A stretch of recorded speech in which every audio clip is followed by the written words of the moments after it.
आउज़ुबिल्लाहि मिनश्शैतानिर्रजीम बिस्मिल्लाहिर्रहमानिर्रहीम। अस्सलामुअलैकुम नाज़रीन हज़रात, आप देख रहे हैं ज़ोया लाइफ हेल्थ केयर। दोस्तों, आज मैं आप लोगों को एक बेहतरीन अमल बताऊंगा।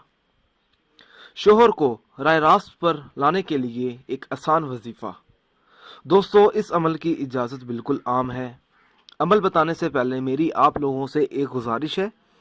दोस्तों, इस अमल को आप लोगों ने सिर्फ और सिर्फ जायज़ मकसद के लिए इस्तेमाल करना है, नाजायज़ मकसद के लिए हरगिज़ इस्तेमाल नहीं करना, वरना कोई फ़ायदा नहीं होगा।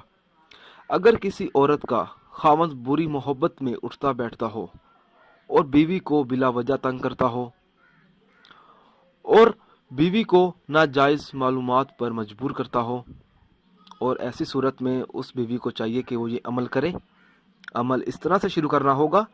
हर रोज़ नमाज फजर के बाद बावजू हालत में बीवी को चाहिए कि किसी मीठी शय पर या पानी पर सूरत इनाम 2 मरतबा अव्वल व आखिर दुरूद शरीफ 11-11 मरतबा पढ़कर किसी न किसी तरह अपने शोहर को खिला दे।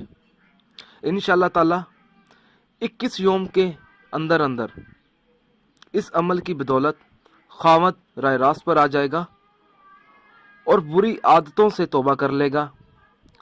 अगर वो बीवी ये अमल 63 दिन तक कर ले तो उस बीवी का शौहर हमेशा के लिए राह रास्त पर आ जाएगा और कोई भी शय इसके रास्ते में रुकावट ना बनेगी।